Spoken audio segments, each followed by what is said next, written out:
तो सबसे पहले क्या समझ लेते हैं, हेडिंग को समझ लेते हैं, जैव प्रकरण क्या होता है। ठीक, तो जैव मतलब क्या होता है, जीव। जीव जंतु से संबंधित कौन सा शब्द है, जैव। और जीवों में होने वाला कुछ प्रक्रिया होता है, वही क्या कहलाता है, जैव प्रकरण। अच्छा, जीवों में कौन सा प्रक्रिया होगा। अच्छा, जीव जो बना है वो अणुओं से बना या कोशिकाओं से बना है। जीव किससे बना है बोलो तो, कोशिकाओं से। जीव किससे बना है, कोशिकाओं से। अच्छा, कोशिका में बहुत सारा क्या होता है, कोशिका अंग होता है। कोशिका में 9th क्लास से पढ़े हुए क्या, कोशिका में बहुत सारा कोशिका अंग होता है। जैसे इसमें क्या, माइटोकॉन्ड्रिया, लाइसोसोम, राइबोसोम, ये सब बहुत सारा क्या होता है, कोशिका अंग होता है। इसमें कुछ ऊर्जा बनाने का काम करता है, कुछ प्रोटीन बनाने का काम करता है। ठीक, तो वो अणु के रूप में रहता है। किस रूप में होता है, अणु के रूप में। तो अगर हम बात करें तो जीवों में क्या होता है, वृद्धि विकास होता है। जीवों में क्या होता है, वृद्धि विकास। जीवों में वृद्धि विकास होता है। अच्छा, वृद्धि विकास होता कैसे है, तो जब हम लोग कुछ खाते हैं, ठीक, या भोजन ग्रहण करते हैं, तो भोजन ग्रहण करने के दौरान भोजन में क्या होता है, कुछ पोषक तत्व होता है। ये पोषक तत्व क्या होता है, एक वर्ड क्या आ गया तुम्हारा, पोषक तत्व। पोषक तत्व के अंतर्गत किसको किसको रखेंगे, जैसे कार्बोहाइड्रेट हो गया, कार्बोहाइड्रेट हो गया, प्रोटीन हो गया, वसा हो गया, खनिज लवण हो गया, आदि हो गया। ये सब जितना भी है तुम्हारा भोजन में स्थित रहता है कि नहीं। तो भोजन में स्थित वे सारे तत्व जो हमको क्या करता है, वृद्धि विकास में, किसमें, वृद्धि विकास में सहायक होता है, उसे हम क्या कहते हैं, पोषक तत्व। क्या कहते हैं, पोषक तत्व। तो भोजन में उपस्थित वे सारे तत्व जैसे कार्बोहाइड्रेट हो गया, प्रोटीन हो गया, वसा हो गया, खनिज लवण हो गया, वो सब हमको क्या करता है, वृद्धि विकास में मदद करता है। इसीलिए हम इसे क्या कहते हैं, पोषक तत्व। तो अब हम लोग क्या करेंगे, बाहरी वातावरण से भोजन को ग्रहण करेंगे, और जब भोजन को ग्रहण करेंगे तो इस पोषक तत्व का उपयोग क्या करेगा, हमारा शरीर करेगा वृद्धि विकास करने में। ठीक ना। अब यहाँ पर हमको समझना मेन क्या है, जैव प्रक्रम। तो हमारा ये जो पोषक तत्व जो हम भोजन ग्रहण किए, भोजन में क्या था, पोषक तत्व, और इसी का उपयोग किया, तो अंदर में एक प्रक्रिया चला। जीव जंतु इस पोषक तत्व को ग्रहण करके वृद्धि विकास किया, तो ये क्या प्रक्रिया के द्वारा किया। ठीक, इस प्रक्रिया को हम क्या बोल देंगे, जैव प्रक्रम। या इसका मुख्य रूप से डिफिनेशन देखो,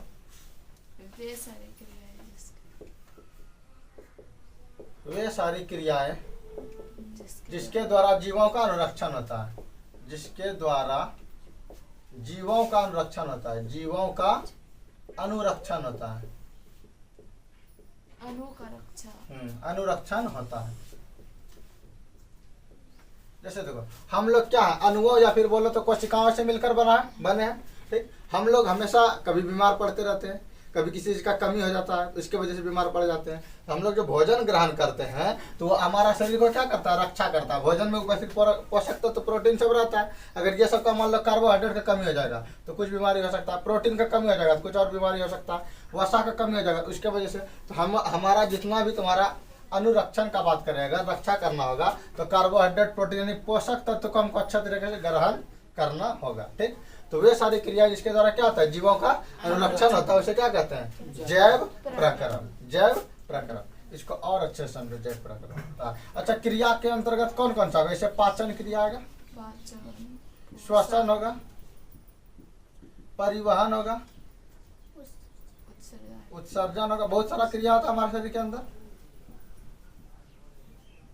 तो ये सभी क्रिया से मान लो पाचन करेगा तो हम लोग को किसका प्राप्ति होगा, ऊर्जा की प्राप्ति होगा, या फिर हमको पोषक तत्व मिलेगा, और यही पोषक तत्व वृद्धि विकास में मदद करेगा। अगर हम श्वसन करेंगे तो श्वसन के दौरान हमको क्या मिलेगा, शुद्ध ऑक्सीजन मिलेगा, और शुद्ध ऑक्सीजन मिलेगा तो हमारा ये भी कहीं ना कहीं शुद्ध ऑक्सीजन जाके भोजन अणुओं को तोड़ता है, और वो किसका निर्माण करता है, ऊर्जा का निर्माण करता है। किसका निर्माण करता है, ऊर्जा का निर्माण करता है। और इसी ऊर्जा का एक जगह से दूसरे जगह तक क्या होता है, परिवहन होता है। इसी ऊर्जा का क्या होता है, एक जगह से दूसरे जगह तक परिवहन होता है, ताकि आसानी से यूज किया जा सके ऊर्जा। जैसे हमारा अभी काम कर रहा है बॉडी, कौन सा, मुंह वाला पार्ट ज्यादा काम कर रहा है, एक हाथ से लिख रहे हैं, और क्या कर रहा है, हम बोल रहे हैं ज्यादा, यानी हमारा गाल की कोशिका को ऊर्जा ज्यादा चाहिए और हाथ की कोशिका को ऊर्जा ज्यादा चाहिए। बाकी जो रेस्ट बॉडी उसको ऊर्जा कम चाहिए, क्योंकि वो सिर्फ स्टैंड यानी खड़ा हुआ है।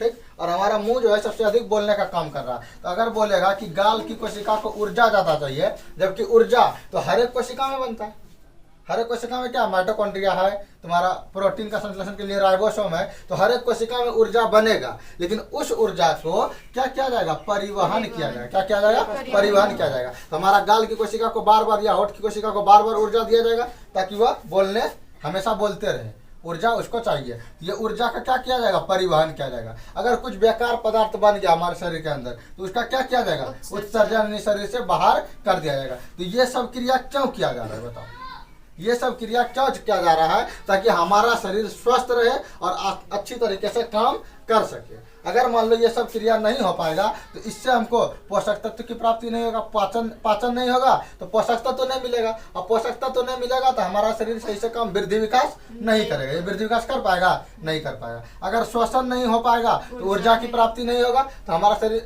शरीर फिर भी काम नहीं करेगा, यानी हमारा शरीर बीमार पड़ जाएगा, डेड हो जाएगा, सांस नहीं ले पाओगे तो।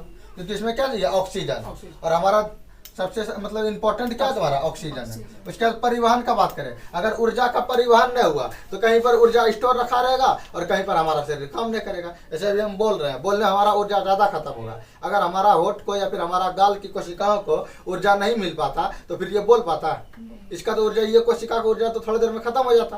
फिर एक एक घंटा तक जो कोई पढ़ाता है या बोलता है, जैसे मान लो कोई लेबर है, हाथ से कुल्हाड़ी पार रहा है तो उसका तो अधिकतर हाथ काम कर रहा है ना, अब बाकी पूरा पैर सब बॉडी सब रेस्ट में है।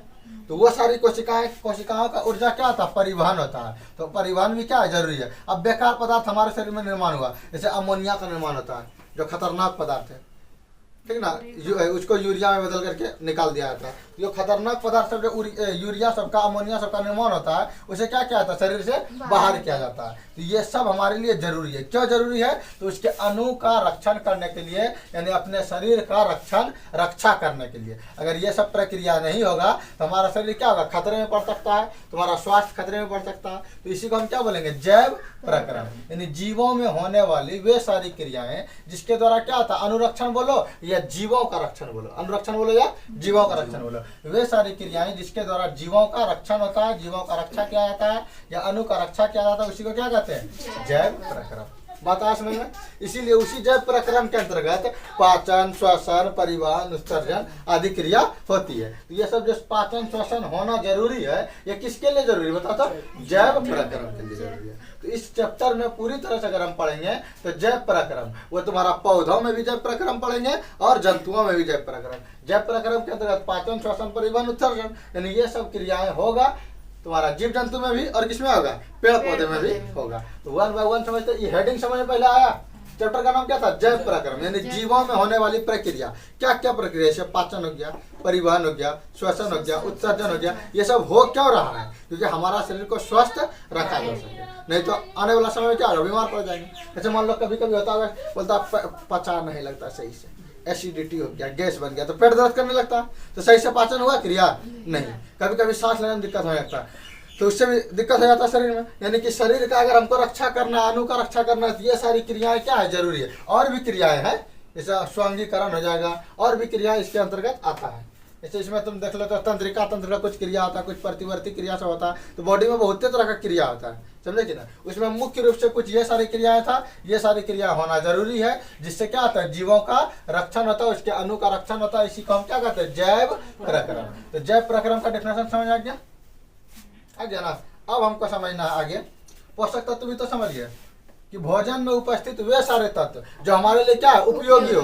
किस लिए उपयोगी हो, तो वृद्धि विकास में, जो वृद्धि विकास में सहायक हो, उसी को क्या कहते हैं, पोषक तत्व कहते हैं। जैसे पोषक तत्व में गया कार्बोहाइड्रेट, प्रोटीन, वसा, खनिज, लवण, विटामिन हो जाएगा इसमें तुम्हारा, और भी। तो ये सब मिलके क्या करता है, तुम्हारा पोषक तत्व का निर्माण करता है। तो ये मिलता किसमें है, भोजन में। मिलता किसमें है, भोजन में मिलता है। ऐसे हम रोटी खाएं, रोटी में क्या मिलेगा बता दो, कार्बोहाइड्रेट। चावल खाएं, क्या मिलेगा, कार्बोहाइड्रेट। दूध पी लिए, क्या मिलेगा, कैल्शियम भी मिलेगा, खनिज लवण भी मिल जाएगा। तो उसमें कुछ अन्य तत्व मिल जाएगा, कुछ अन्य क्या मिल जाएगा, तत्व मिल जाएगा। खनिज लवण उसी को बोलते हैं जिसमें पानी के साथ साथ कुछ तत्व भी मिला हो। जैसे हम दूध पिए तो दूध में तो पानी का मात्रा कुछ है, कैल्शियम भी है, कुछ प्रोटीन भी है। तो उसमें पानी के साथ साथ क्या है, कुछ अन्य पदार्थ मिला हुआ, उसी को क्या बोलते हैं, खनिज लवण। जैसे मान लो पेड़ पौधा जड़ से पानी को खींचता है, तो खाली पानी खींचता है, उस पानी में तुम्हारा अदर मैग्नीशियम, कैल्शियम, आयरन का मात्रा या फिर कुछ कुछ तत्व सब इसमें क्या होता है, मिला हुआ रहता है। ऐसा ऑक्सीजन का कुछ कण घुला हुआ रहता है उसमें। तो ये जो कुछ तत्व सब उसमें मिला रहता है पानी के साथ साथ, उसी को हम क्या बोल देंगे, खनिज लवण। बात क्लियर है। ये सब मिला है किसमें, भोजन में। किसमें मिलेगा, भोजन में। अब हम समझते हैं अगला टॉपिक को, पोषण। क्या समझते हैं, पोषण क्या होता है। तो पहले ये समझना जैव प्रक्रम ना, कि जैव प्रक्रम होता क्यों है, जीवों का वृद्धि विकास करना है और उसका रक्षा करना है, इसीलिए क्या हो रहा है, जैव प्रक्रम हो रहा है। हम कभी बीमार पड़ते हैं ना, तो वही रीजन होता है कि जैव प्रक्रम का कोई सा ना कोई क्रिया जो प्रभावित हो गया है। या तो सांस लेने में दिक्कत हो रहा है, या तो पाचन सही से ना हो रहा है, या तो उत्सर्जन सही से ना हो रहा है। उत्सर्जन से मान लो कि किसी किसी का क्या होता है, सर्दी होता है, किसी का नाक फंस जाता है। अब नाक में क्या होगा कि इसका जो बलगम था वो नाक में वो फंस गया पूरा, अब वो निकल भी नहीं करेगा, लसक गया ना, फंस जाता है। उसको सोएगा तो सांस नहीं लेने देगा, पूरा फंस जाएगा नाक में, तो मुंह से सांस लेगा, तो उसमें उत्सर्जन क्रिया हो पाया सही से, या फिर श्वसन होने दे रहा हूँ, तो कोई ना कोई क्रिया को प्रभावित कर देगा। अगर तुम बीमार पड़ रहे हो तो कोई ना कोई क्रिया प्रभावित हो रहा है। कौन सा क्रिया, जैव प्रक्रम के अंतर्गत जो क्रिया होता है वो प्रभावित हो रहा है, जिस कारण तुम्हारा अणु का रक्षण सही से नहीं हो पा रहा और तुम लोग क्या पड़ गए, बीमार पड़ गए। बात क्लियर है। अब समझना पोषक तत्व। क्या पोषक तत्व हो गया, पोषण। अच्छा हम क्या बोले कि भोजन में क्या रहता है, पोषक तत्व रहता है। तो पोषण क्रिया देखो क्या है, पोषण हमारा शरीर में वृद्धि विकास करवाने की क्रिया को ही क्या कहते हैं, पोषण कहते हैं। यानी हम लोग बाहरी वातावरण से भोजन को ग्रहण करेंगे। जैसे मान लो आम लाए खा लिए, रोटी सब्जी लाए खा लिए, चावल दाल भात लाए खा लिए, तो बाहरी वातावरण से हम क्या किया, अपने हाथ के द्वारा, मुख गुहा के द्वारा अंतर्ग्रहण किया, किसका, भोजन का, उठाए ऐसे करके खा लिए। ठीक, तो भोजन का क्या किया, बाहरी वातावरण से अंतर्ग्रहण किया। अब उसको दांत चबाएगा, अच्छी तरह से पचाएगा, तो भोजन में उपस्थित हुए सारे तत्व जो प्रोटीन हमारे लिए उपयोगी है, तो वो तो क्या है, पोषक तत्व है। तो हम जो भोजन ग्रहण किए हैं तो उससे ये कार्बोहाइड्रेट, प्रोटीन वसा सब मिलेगा कि नहीं मिलेगा, मिलेगा। हम क्या बोलेंगे, बाहरी वातावरण से भोजन को ग्रहण करना, बाहरी वातावरण से भोजन को ग्रहण करना, एवं उसमें क्या उपस्थित है, बता तो पोषक तत्व है, एवं उसमें उपस्थित पोषक तत्व, उसमें उपस्थित पोषक तत्व, इसी का क्या करेंगे, उपयोग करेंगे। एवं उसमें उपस्थित पोषक तत्व का उपयोग, अच्छा बताओ उपयोग किस लिए करेंगे, शरीर के वृद्धि विकास में। शरीर से मान लो कभी कभी कट जाता होगा, हम लोग का घाव हो जाता होगा, डर के हमारे मम्मी को नहीं बताता होगा, नहीं तो जान जाएगा तो मारेगा बहुत, तो हम लोग उसको नुका के रखते हैं। मान लो हाथ कट गया तो उसको पूरा ऐसे करके, क्या बोलता है इसको, हाँ, इसको पूरा एकदम बटन उटन लगा के रखेगा, या केहूनी फूट गया है, गिरा है, तो इसको झाँप के रखेगा, घर में नहीं देखेगा, घर में देखेगा तो और कुटैया लगेगा, दवाई दिलाएगा बाद में, पहले और कुटैया लगेगा। तो इसको जो झाँप के रख लिया तुम, अब ये धीरे धीरे ऑटोमेटिक ठीक हो गया कि नहीं, घाव जो हुआ था धीरे धीरे क्या गया, ठीक हो गया। अगर दवाई नहीं भी खाते हैं तो छोटा मोटा घाव रहता है वो क्या धीरे धीरे ठीक हो जाता है। वो ठीक हुआ कैसे, तो हम लोग जो डेली भोजन ग्रहण कर रहे हैं उसमें कुछ ना कुछ क्या पोषक तत्व है। कहीं कट गया, कहीं फट गया, कहीं हड्डी टूट गया, कहीं चिनक गया हड्डी, अब डॉक्टर के पास जाएगा तो क्या करेगा, हड्डी टूट जाता है तो क्या करता है वो प्लास्टर ऑफ पेरिस से क्या करता है उसका बैंडेज कर देता है, फिर दवाई देता है। वो दवाई किस लिए रहता है, दवाई में भी वही रहता है, पोषक तत्व सब रहता है। जो हड्डी टूट गया तो हड्डी के लिए क्या चाहिए, कैल्शियम चाहिए, तो कैल्शियम वाला कुछ टैबलेट रहता है, तो वो भी पोषक तत्व देता है। और भोजन ग्रहण करने के लिए बोलता है कि सही समय पे खाना खाइए, और इसके बाद बोलेगा कुछ खाना नहीं खाइए, जो बातरो होगा, और जो खाना कुछ बोलेगा खाने के लिए, तो उसमें क्या रहेगा, पोषक तत्व रहेगा। और वह पोषक तत्व हमको मदद करेगा, वह जो कटा हुआ था भाग, उस कटा हुआ भाग को फिर से बनाने में, मांस वाला भाग को फिर से जोड़ने में, जो हड्डी टूट गया था उस टूटे फूटे हड्डी के मरम्मत करने में, कहीं पर कट गया था तो वहां पर जो कट गया था उसका जो स्किन हट गया था, मांस हट गया था, उस मांस को फिर से लाने में कौन मदद करेगा, पोषक तत्व। कौन मदद करेगा, पोषक तत्व। हम क्या देखें, बाहरी वातावरण से भोजन को ग्रहण किए, ठीक, और ग्रहण करके उसमें क्या उपस्थित है, पोषक तत्व है। उसी का उपयोग किस लिए करेंगे, उसी का उपयोग शरीर के वृद्धि विकास में करना, शरीर के वृद्धि एवं विकास में करना, वृद्धि विकास में करना, तथा टूटे फूटे हड्डियों का मरम्मत करना, तथा टूटे फूटे हड्डियों का मरम्मत करना ही क्या कहलाता है, पोषण कहलाता है। करना ही पोषण कहलाता है। तो इसको रटना है बैठ के, समझ में आया। पहले हम लोग क्या करेंगे, भोजन ग्रहण करेंगे। अगर कहीं कट गया था, कहीं फट गया था, या हमारा शरीर का वृद्धि, एक एक को देखता होगा कि बच्चा का ना, जैसे गरीब सब का बच्चा रहता है तो वो पूरा उसका पेट उठ निकल जाएगा, छाती सबका हड्डी सब दिखने लगेगा। हाँ, तो कुपोषण, तो उसको क्या हो गया, उसको पोषक तत्व तो सही से नहीं मिला, जिस कारण उसका शरीर में सही से वृद्धि विकास नहीं हुआ। और एक एक अमीर घर का बच्चा सबको देखना, वो कटिया करेगा, पूरा गोल गोल रहेगा, गोल मटोल टुबुक टुबुक करेगा, भूलेगा तो इसमें क्या पोषक तत्व उसको मिला, और साथ ही साथ उसमें वसा का मात्रा ज्यादा हो गया। वो इतना ना खा लिया, इतना बाहरी खाना सब तेल सब वाला वसा का मात्रा खा लिया, उसके शरीर में फैट स्टोर हो गया, वसा क्या हो गया, स्टोर हो गया, जिस कारण वो इधर से मांस उसका इधर से उधर ज्यादा लटकने लगा, बढ़ने लगा। तो किसी किसी में पोषक तत्व बहुत ज्यादा हो गया, किसी में पोषक तत्व बहुत कम हो गया। यानी हम बता सकते हैं कि हमारा शरीर का वृद्धि विकास हो, या फिर टूटे फूटे हड्डी का मरम्मत हो, या कहीं कट गया है उसका मरम्मत हो, या कोशिकाओं का मरम्मत हो, वह सब काम करने में हमको कौन मदद करेगा, पोषक तत्व। कौन मदद करेगा, पोषक तत्व। और पोषक तत्व को हम शरीर में लाएंगे कैसे, तो भोजन करके। कैसे करके, भोजन। तो बाहरी वातावरण से भोजन को ग्रहण करेंगे, उसमें जो पोषक तत्व रहेगा जैसे कार्बोहाइड्रेट, प्रोटीन, वसा, विटामिन, वो सब का उपयोग करेगा हमारा शरीर अपने से, किस लिए, वृद्धि विकास करने में और टूटी फूटी हड्डी का मरम्मत करने में। यही प्रक्रिया क्या कहलाता है, पोषण कहलाता है। बात आया समझ में। तो ये सब क्रिया हो क्यों रहा है, सबसे मेन देखो तो जीवों का रक्षण करने के लिए। अच्छा, ये पोषण क्रिया हुआ, क्या पोषण क्रिया हुआ, क्योंकि हमको जीवों जय पराक्रम करना है, यानी जीवों का अनुरक्षण करना है, इसलिए हमारा शरीर में क्या हो रहा है, पोषण क्रिया हो रहा है। तो ये सब हो क्यों रहा है हमारे शरीर में, ये समझ में आ रहा है। क्या करना है, तो जय पराक्रम करने, यानी जीवों का अनुरक्षण करना है, इसीलिए ये सारी क्रियाएं हो रही है। तो हमको पोषण बात समझ में आ गया। अब हमको क्या देखना पड़ेगा, पोषण का प्रकार, कि पोषण कितने प्रकार के होते हैं, फिर इसको अच्छे से डिफाइन करेंगे। इसको नोट करना है तो नोट कर लीजिए। तो अभी हम क्या देखें, पोषण का डिफिनेशन देखें। तो पोषण का प्रकार देख सकते हैं, इससे पहले बुक में दिया हुआ पोषण के प्रकार से पहले हम देख लेते हैं कि सजीव और निर्जीव में अंतर क्या है। ये क्वेश्चन भी आता है, सजीव क्या है और निर्जीव क्या है, इसका क्या पहचान है, और इसमें फिर अंतर क्या है, ये क्वेश्चन पूछता है, सजीव और निर्जीव। अच्छा देखो, जैसे ये मार्कर है, ये निर्जीव है कि सजीव है, निर्जीव, क्योंकि हम जितना देखते हैं इसको, जब से देख रहे हैं तो इतना सही है, इसमें वृद्धि विकास हो रहा है, हम लोग के शरीर में वृद्धि विकास हो रहा है। पेड़ पौधा सजीव है कि निर्जीव है, सजीव है, क्योंकि पेड़ पौधा जब छोटा रहता है फिर धीरे धीरे धीरे धीरे क्या होता है, बड़ा हो जाता है। अब बोलता है देखो, इसमें पेड़ पौधा में वृद्धि हुआ, हम लोग में क्या हुआ, वृद्धि विकास हुआ, तो हम लोग किस में आ गया, सजीव में आ गया। मुख्य रूप से देखें तो आणविक गति सबसे इंपॉर्टेंट अगर बात करें टॉपिक, तो आणविक गति, एक पट्टी लिख देते हैं सजीव, क्या लिख देते हैं, और दूसरा पट्टी क्या है तुम्हारा, निर्जीव। अगर एक पॉइंट देखें तो इसमें क्या होगा, वृद्धि विकास होगा, वृद्धि विकास, इसमें वृद्धि विकास होगा, इसमें वृद्धि विकास नहीं होता है। मोटरसाइकिल एगो छोटा खरीद के लाते बड़ा हो जाता है, नहीं रहता है। तो ये मार्कर सोचते कटी टका खरीद के लाते, धीरे धीरे बड़ा हो जाता है, कितना अच्छा रहता है। ये बोर्ड कम पैसा में एक दो कम कटी टका बनवा लेते, और धीरे धीरे धीरे धीरे क्या हो जाता है, बड़ा हो जाता है। तो कितना बड़ा बोर्ड हो जाता है, क्या मानना पड़ता बड़ा वाला। तो इसमें वृद्धि विकास नहीं होता है, वृद्धि विकास नहीं होता। हम शॉर्ट में लिख रहे हैं, इसको भाषा को समझना है। इसमें काट दिया मतलब क्या होता है, इसमें वृद्धि विकास नहीं होता। लिखिए देते हैं, वृद्धि विकास नहीं होता है, जबकि सजीवों में वृद्धि विकास होता है। इसमें आणविक गति होती है, क्या होती है, आणविक गति। आणविक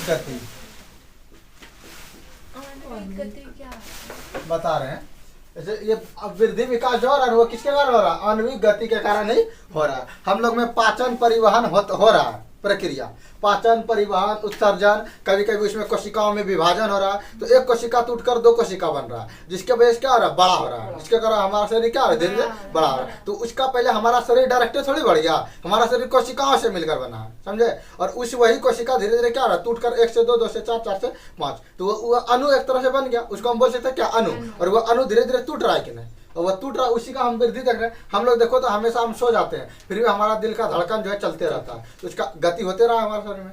हम सो गए फिर भी हमारा श्वसन का काम हो रहा है, श्वसन हो रहा है, उधर ऑक्सीजन जा रहा है, उधर माइटोकॉन्ड्रिया में पाचन हो रहा है, उधर से हमको ऊर्जा बन रहा है। तो हमारा शरीर का हर एक अणु जो है हमेशा गतिशील रहता है। हम सोए हो या जगे हो, जब से जन्म लिए हमारा शरीर में वृद्धि विकास हो रहा है, मतलब आणविक गति हो रहा है। किंतु निर्जीव में अगर ये भी, निर्जीव में भी अगर ये आणविक गति होने लगता कि वो भी अगर है, इसका भी अनुगति कर रहा है, जब गति कर रहा है तो कहीं ना कहीं ये भी बढ़ता। गति करना मतलब एक जगह स्थिर नहीं रहा ना, थोड़ा आगे की ओर वृद्धि करना या बड़ा होना, तो ये भी धीरे धीरे क्या होने लगता, बढ़ने लगता है। इसलिए हम बोल सकते हैं कि निर्जीव में आणविक गति नहीं होती है, इसमें आणविक गति नहीं होती है, नहीं होती है। अणु के बीच गति बोल सकते हैं इसमें, आणविक गति। सबसे इंपॉर्टेंट टॉपिक मतलब यही बात है इसमें, अंतर का बात बोले तो। सजीव में अगर कोई बोलेगा कि सर सजीव तो चल फिर सकता है, और निर्जीव नहीं चल सकता था तो बोलेगा मोटरसाइकिल खूब स्पीड चलता है। आदमी सब चलाता है। हाँ चलाता है तो फिर भी चलता तो वही है ना कि हम लोग दौड़ते पकड़ के, नहीं है ना। तो चलने वाला बात इसमें नहीं बोल सकते हैं कि ऐसे नहीं बोलेंगे कि सजीव जो है ना दौड़ता है और निर्जीव गति नहीं करता, ऐसा नहीं होगा। निर्जीव भी गति करता है। अब बोलेगा कि सजीव में क्या आता है बता, इसमें पोषण होता है कि नहीं, पोषण, परिवहन होता है, उत्सर्जन, उत्सर्जन होता है, श्वसन, और भी कई सारा क्रिया ऐसे श्वसन होता है। तो ये सब की प्रक्रिया होता है, ये सब प्रक्रिया क्या होता है होता है। क्या इस सांस लेगा बता दो, नहीं, निर्जीव में ऐसी कोई क्रिया होगा, पोषण होगा नहीं होगा, परिवहन होगा नहीं होगा, उत्सर्जन होगा नहीं होगा। आदि लिख देंगे ना इसको डायरेक्ट, आदि जैसी क्रियाएं नहीं होती, आदि जैसी क्रियाएं नहीं होती है, नहीं होती है। और इसको वृद्धि विकास के लिए भोजन का आवश्यकता। अच्छा ये हम लोग भोजन ग्रहण करते हैं, भोजन ग्रहण करता है। नहीं। अब कोई को बोले अक्सर यही तो भोजन ग्रहण करता है, पेट्रोल जो पी लेता है मेरा 1 लीटर चलता कैसे नहीं करता है। अगर मान लो कि जनरेटर चलाओ, जनरेटर में तुम डीजल डालोगे तब चलेगा, बोलेगा 1 डीजल खा लिया। अपाची गाड़ी चलाओ, उसमें 1 लीटर पेट्रोल डाला तब चलेगा, तो बोलता है वो भी तो सर खा लिया, पेट भर लिया अपना, तब भी तो चलता है। पेट खाली हो जाएगा, फिर पेट फुल, डिब्बा खाली, डिब्बा खाली जैसे होगा गाड़ी चलना बंद। तो वो कोई खा नहीं रहा है, बल्कि उसका ऊर्जा का रूपांतरण हो रहा है, उसमें मशीन लगा हुआ है। वही पेट्रोल का क्या हो रहा है, पेट्रोल जल रहा है, उससे जो ऊर्जा बन रहा है वही ऊर्जा का खपत हो रहा है किसमें, चलने में। तो वो खा थोड़ी रहा है, ऐसा थोड़ी कि खा कि वो बड़ा हो गया गाछ, या फिर गाड़ी बड़ा हो गया, या क्या बोलते हैं मोटरसाइकिल बड़ा हो गया, होता है। तो इसमें जो उसका समझ लो कि ऊर्जा का रूपांतरण होता है, ऊर्जा का उपयोग नहीं होता, ऊर्जा का रूपांतरण होता है। जैसे मान लो कि पेट्रोल लिए, क्या लिया हम, पेट्रोल। तो पेट्रोल में पहले से रासायनिक ऊर्जा है, कौन सा ऊर्जा, रासायनिक ऊर्जा है। अब ये ऊर्जा को जलाया जाता है, जब ये जाएगा हमारा, तुम लोग को जब इंजन के बारे में पढ़ाएंगे कंपटीशन वाला क्लास में, तो इंजन के बारे में जब पढ़ोगे तो इंजन में ये पेट्रोल का दहन होता है, मतलब पेट्रोल को जलाया जाता है, और उस जलने के फलस्वरूप ऊर्जा बनता है, और वह ऊर्जा जो है इंजन को मिलता है और वह स्टोक मारता है। स्टोक के वजह से ये मान लो ये पेट्रोल जला, इस तरह का कुछ रहता है काम, देखो बता देते तुमको। यहाँ पर से चिंगारी के रूप में कौन आता है, पेट्रोल आता है, और ये जो तुम्हारा है ये एक तरह से स्टॉक मारता है, अप और डाउन करता है। तुम लोग को इंजन वाला जब कभी वीडियो दिखाता होगा टीवी में, तो इस तरह से अप डाउन करता है। देखे हो इंजन में कभी भी प्रचार देखे हो कि मोटरसाइकिल का दिखाएगा माइलेज, पट पट पट ऊपर नीचे होगा, तो जितना ऊपर नीचे होगा उतना फास्ट चलेगा। ये जो नीचे आता है ना, नीचे इसको डाउन स्टॉक कहते हैं, और ऊपर जाता है तो अप स्टॉक कहते हैं। तो जब ये नीचे आता है इसको जो है ना एक जोड़ दिया जाता है, और ये जो है ये जैसे नीचे आएगा ये चक्का ऐसा लगा हुआ रहता है, इसको घुमा देता है पूरा। उसी तरह से ये इसमें चैन कवर समझ लो, इसको आगे पीछे की चैन से जोड़ देगा, और ये चैन पीछे वाला चक्का ही जुड़ जाएगा, और फिर इस तरह पीछे वाला चक्का घूमेगा। चैन लगा रहता है मोटरसाइकिल में, तो हर एक में चैन की तरह काम नहीं करता है। तुम उसमें देखोगे क्या बोलता है ट्रक सब में, उसमें बड़ा सा एगो डिवाइडर लगा रहेगा, उसके ट्रक के नीचे में, चक्का के नीचे में इतना लोहा का जैसे रॉड की तरह जाएगा, और फिर वो दोनों चक्का में डिवाइड हो जाएगा। तो वो डिवाइडर लगा रहता है, उसका काम होता है एनर्जी को डिवाइड करना। इसको विस्तार से पढ़ना कंपटीशन वाला क्लास में। इसमें हम क्या बोले कि पेट्रोल का दहन होगा, इसमें कौन सा ऊर्जा था, रासायनिक ऊर्जा, और ये काम करने लगेगा तुम्हारा यांत्रिक ऊर्जा की तरह। इसमें देखो गति ला देगा, क्या ला देगा, गति ला देगा किसमें, तुम्हारा गाड़ी में गति ला देगा, तो गाड़ी चलेगा भी, लेकिन कुछ हाइट पे भी तो चल रहा है। इसको ऊर्जा को क्या कर देगा, रूपांतरण कर देगा, यानी ऊर्जा को बदल देगा। तो निर्जीव पदार्थ जो है ऊर्जा का रूपांतरण करके उसका उपयोग करता है, ना कि इसमें पोषण, परिवहन, उत्सर्जन कोई क्रिया होता है। अच्छा देखो, इसको वृद्धि विकास के लिए क्या चाहिए, भोजन का जरूरत है अवश्य, इसको चाहिए भोजन चाहिए, यानी पोषक तत्व बोल सकते हैं। जब भोजन ग्रहण करता है, ये क्या करता है, भोजन ग्रहण करता है, किसके लिए बता तो, जीवों के सजीव शरीर के वृद्धि विकास के लिए करता है, शरीर के वृद्धि विकास के लिए, वृद्धि विकास के लिए। इसको हटा देते हैं, शरीर के वृद्धि विकास के लिए भोजन ग्रहण करता है। और ये क्या भोजन ग्रहण करेगा, ये ऐसी कोई क्रियाएं नहीं करेगा। तो ये था तुम्हारा किसमें, सजीव और निर्जीव में अंतर। बात है समझ में, चट्टा गई था। तो यहाँ पर हम क्या देख लिया, सजीव और निर्जीव में अंतर भी देख लिया। इसको अगर एग्जाम में लिखना है तो 3 पॉइंट में लिख देंगे काफी है, क्योंकि 2 मार्क्स में आता है। कितना मार्क्स में, 2 नंबर में। तो क्या लिख देंगे सबसे इंपॉर्टेंट कि सजीवों में क्या होता है, वृद्धि विकास होता है, जबकि निर्जीव में वृद्धि विकास नहीं होता है। सजीव में आणविक गति होता है, इसी के कारण वृद्धि विकास होता है, जबकि निर्जीव में ऐसी कोई गति नहीं होता। सजीव में पोषण, परिवहन, उत्सर्जन जैसी क्रियाएं होती है, जिसके द्वारा जीवों का अनुरक्षण होता है, मतलब जैव प्रक्रम होता है, बोल सकते हो डायरेक्ट। लेकिन निर्जीव में क्या जैव प्रक्रम होता है? तो निर्जीव में जैव प्रक्रम जैसी कोई क्रियाएं नहीं होती है। अगर बात करें तो जीव जंतु पोषक तत्व को यानी शरीर के वृद्धि विकास के लिए भोजन को भी ग्रहण करता है, उसमें पोषक तत्व रहता है, उसका उपयोग भी करता है, लेकिन निर्जीव में ऐसी कोई क्रियाएं नहीं होती है। तो ये हम क्या देख लिए? अंतर देख लिए, सजीव और निर्जीव में अंतर। ठीक, तो बोलेगा कि सजीव और निर्जीव में अंतर स्पष्ट कर लोगे। अब हम देखना किसको कहते हैं कि ये कितने प्रकार के होते हैं, पोषण कितने प्रकार के होते हैं। कहाँ गया मिटाने वाला? हो गया था तो मिटा दे, मिटेगा कहाँ? अब क्या देखना है हमको? पोषण कितने प्रकार के होते हैं। ठीक, पोषण किसे कहते हैं समझ में भूल गए? हम क्या क्या टॉपिक देखे पहला? अगर हम देखें तो पहला क्या देख लिया हम? जैव प्रक्रम देख लिया, यानी जीवों में होने वाली वे सारी प्रक्रियाएं जिसके द्वारा क्या होता है? जीवों का रक्षण होता है, उसे क्या कहते हैं? जैव प्रक्रम। और जैव प्रक्रम के लिए पाचन, पोषण, परिवहन, उत्सर्जन ये सब जरूरी था। तो एक एक करके सब टॉपिक को पढ़ना पड़ेगा। उसके बाद हम देख लिए पोषक तत्व। क्या देख लिए? पोषक तत्व देख लिए। पोषक तत्व कार्बोहाइड्रेट, प्रोटीन, वसा ये सब था जो हमें क्या करता है? वृद्धि विकास में मदद करता है। तीसरा हम क्या देख लिए? पोषण देख लिए। पोषण एक क्रिया था जिसके द्वारा जीव जंतु क्या करता है? बाहरी वातावरण से भोजन को ग्रहण करता है और उसका उपयोग शरीर के टूटे फूटे हड्डियों का विकास के लिए करता है। पेड़ पौधे में भी पोषण होता है। पेड़ पौधे सूर्य के प्रकाश से अपना ऊर्जा बनाता है। अगर मान लो हम लोग जाते हैं एक मतलब किसी से उसका छिलका नोच के आ जाते हैं हंसू लेके काट देते हैं गाछ को, तो उससे लाशा निकलता है, लट्ठा निकलता है, फिर वो अपने घाव को भरता है। काट दिया उसको क्या हो गया? घाव हो गया। अब वो अपने घाव को भरता है और फिर वहां पर नई कोशिका का निर्माण करता है। तो वो भी टूटी फूटी हड्डी का मरम्मत किया कि ना? उसका जो कट गया था भाई उसका निर्माण किया कि ना? हम लोग जाते हैं या गाय सब गया देखना कि टहनी उसका तोड़ दिया, अब वह टहनी टूट गया, अब वहां पर से फिर से उसको नया पत्ता निकालना है, तो उसमें भी पोषण परिवहन होगा। उसमें वो भी सूर्य प्रकाश से ऊर्जा बनाएगा, फिर वहां पर नया पत्ती लाएगा, नया टहनी लाएगा, तो उसमें भी वृद्धि विकास हुआ कि ना? उसमें भी पोषण जरूरी है कि ना? तो पेड़ पौधे में भी ये क्रियाएं होती है, यानी जितना भी सजीव है ये सब में ये क्रियाएं होगा। ठीक, तो ये सब हम पढ़े। तीसरा क्या देखे? सजीव और निर्जीव में अंतर देखे। सजीव और निर्जीव में अंतर। सजीव और निर्जीव में अंतर देखे। तो यहाँ तक बात तो समझ आ गया। अब देखना है हमको पोषण का प्रकार। पोषण का प्रकार यहीं पर लिख देते हैं। पोषण को दो भाग में बांट देंगे। कितने भाग में बांट देंगे? दो भाग।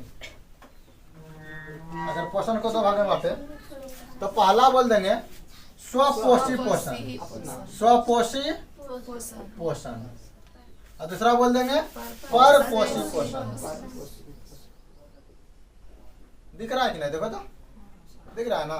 तो स्वपोषी पोषण और परपोषी पोषण। तो अगर स्वपोषी पोषण का बात करें तो यहाँ पर क्या लिखा हुआ है? देखो तो स्व मना खुद से, और क्या करेगा?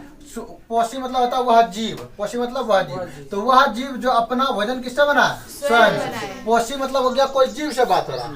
पोषी क्या हो गया? जिस जीव में पोषण हो रहा है उस जीव को क्या बोलेंगे? पोषी। तो वह जीव जो अपना भोजन क्या करे? स्वयं से बनाए और उसमें वह जो पोषण का क्रिया हो वह खुद हो जाए, तो उसको हम क्या कहते हैं? स्वपोषी पोषण। यानी हम सिंपल बात में देखें, जैसे हरे पेड़ पौधे का बात लें, हरे पेड़ पौधे, तो जितने भी हरे पेड़ पौधे होते हैं उसमें क्या रहता है तुम्हारा? क्लोरोफिल रहता है। पेड़ पौधा हरा किसके कारण होता है? क्लोरोफिल के कारण। और यह बाहरी वातावरण से क्या ले लेता है? CO2 ले लेता है। इसको और क्या मिल जाता है तुमको? सूर्य प्रकाश मिल जाता है। क्या मिल जाता है?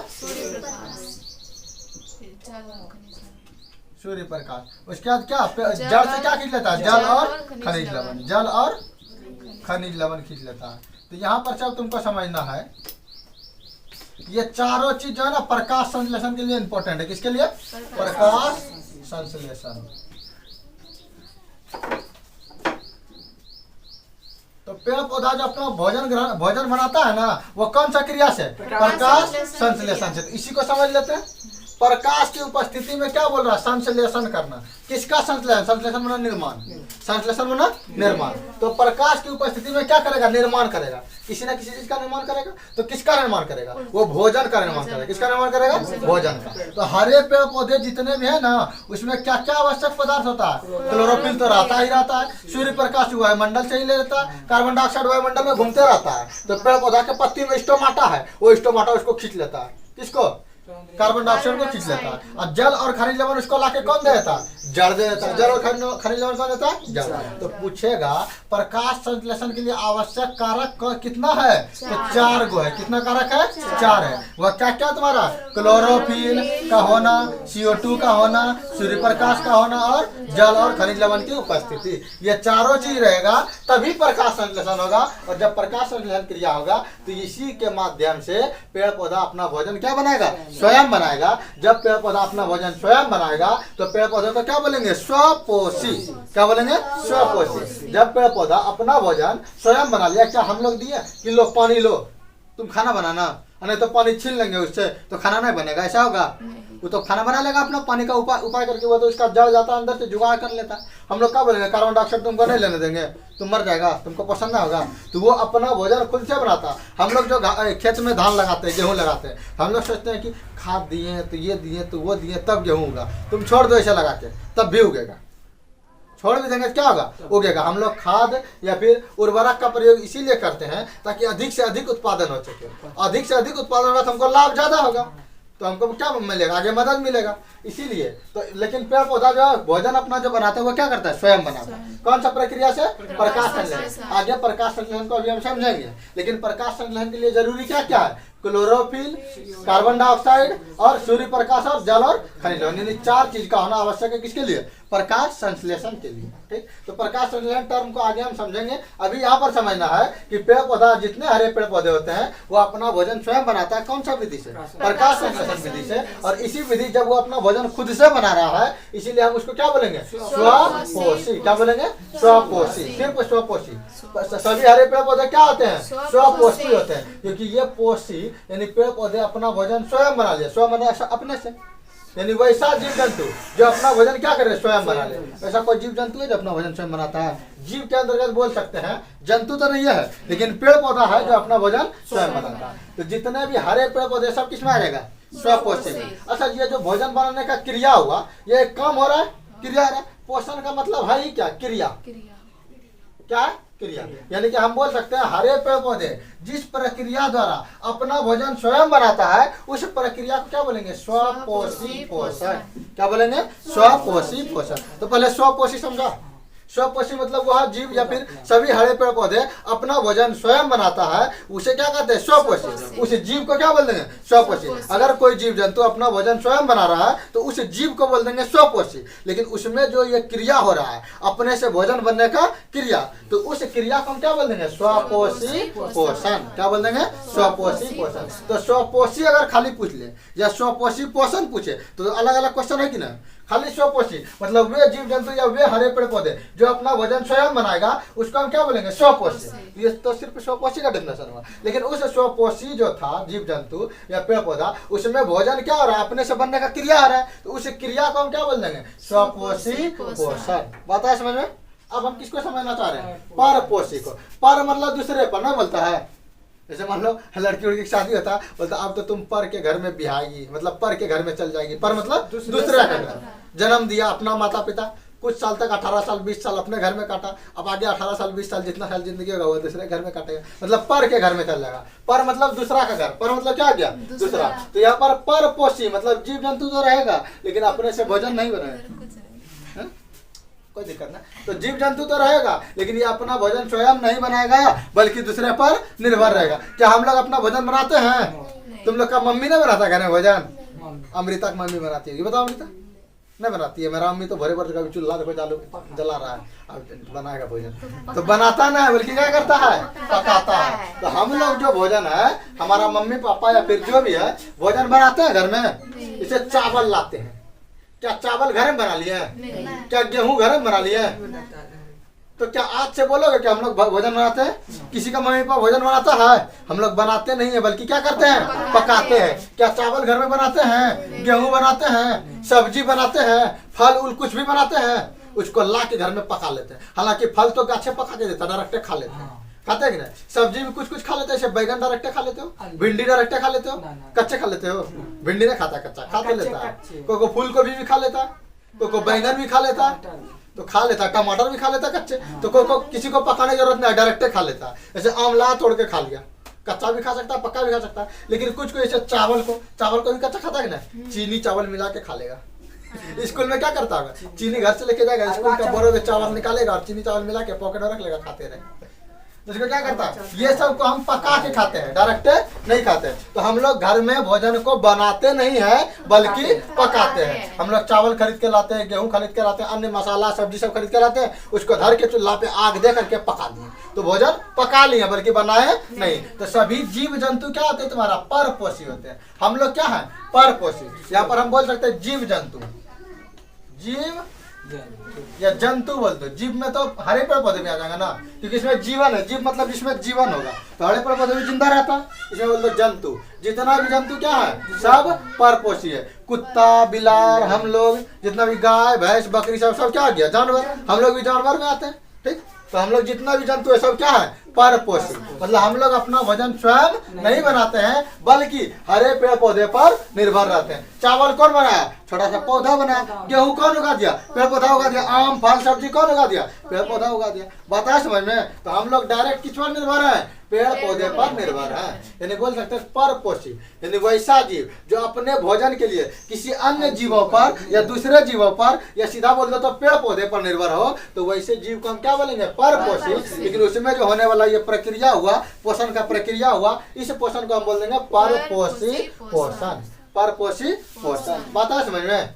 तो अब हमको एक टर्म आया था क्या, प्रकाश संश्लेषण, इसको भी समझ ले।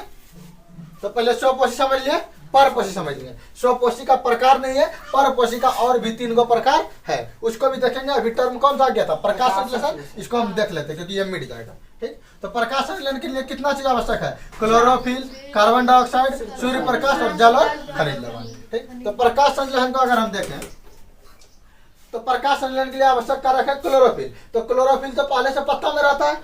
अब मान लो ये सनलाइट है, ये क्या है, सूरज है।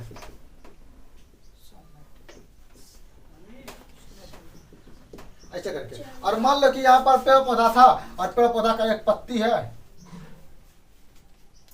इस पे सनलाइट पड़ रहा है, ठीक। और सिर्फ हम एगो पत्ती लेके दिखाए तुमको, सिर्फ क्या लिए, एगो पत्ती लिए। हालांकि पेड़ पौधा का हर एक पत्ती पर लाइट पड़ेगा। अब जैसे ये लाइट आएगा ना, इसमें तुम्हारा रहता है क्लोरोफिल। पेड़ पौधा हरा किसके कारण होता है, क्लोरोफिल के कारण। पेड़ पौधा हरा किसके कारण होता है, क्लोरोफिल के कारण, ठीक। ये क्लोरोफिल क्या करता है, इस सूर्य प्रकाश को एब्जॉर्ब कर लेता है, अपने में अवशोषित कर लेता है, उसको रख लेता है। तो पेड़ पौधे में बोलेगा कि सूर्य प्रकाश को पकड़ लेने का क्षमता किसके पास है, क्लोरोफिल के कारण। यानी क्लोरोफिल के पास इतना क्षमता है कि सूर्य प्रकाश का जो ऊर्जा हुआ ना, उस ऊर्जा को पकड़ के रख लेगा। अब रख लिया क्लोरोफिल। अब क्लोरोफिल रख लिया तो इस पत्ती में हर एक जगह पर, छोटा छोटा जगह पर, मान लो इसको बड़ा करके दिखा रहा है, ये एक बिंदा था, इस बिंदा को हम बड़ा कर दिए। क्या कर दिए, बड़ा कर दिए। तो ये जो चित्र बना दिया है, किसका बना दिया, स्टोमाटा का बना दिया। क्या बना दिया, स्टोमाटा का बना रहे हैं।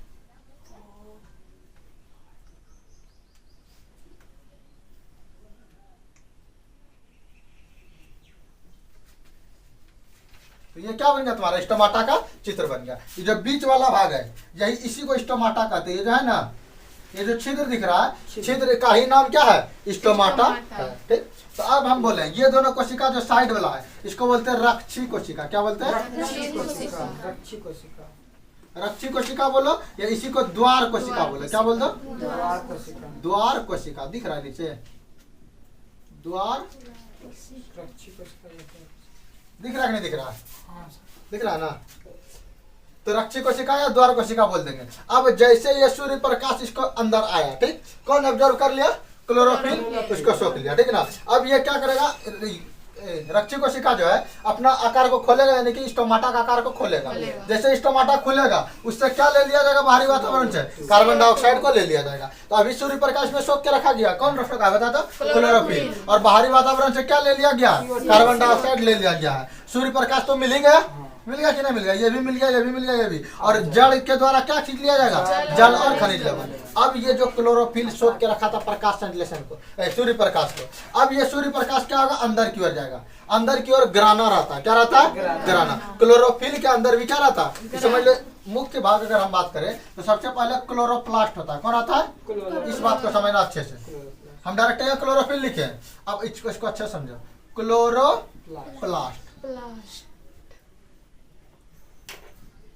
ये क्लोरोप्लास्ट को क्षमता आता है सूर्य प्रकाश को जमा करे। अब क्लोरोप्लास्ट जो है ना, ये कई ऐसे ऐसे आकृति यहाँ पर इसको जब बड़ा करके दिखाएंगे, इसको चित्र करके ऐसे करके, तो यहाँ पर कुछ इस तरह का आकृति तुमको दिखेगा, समझे।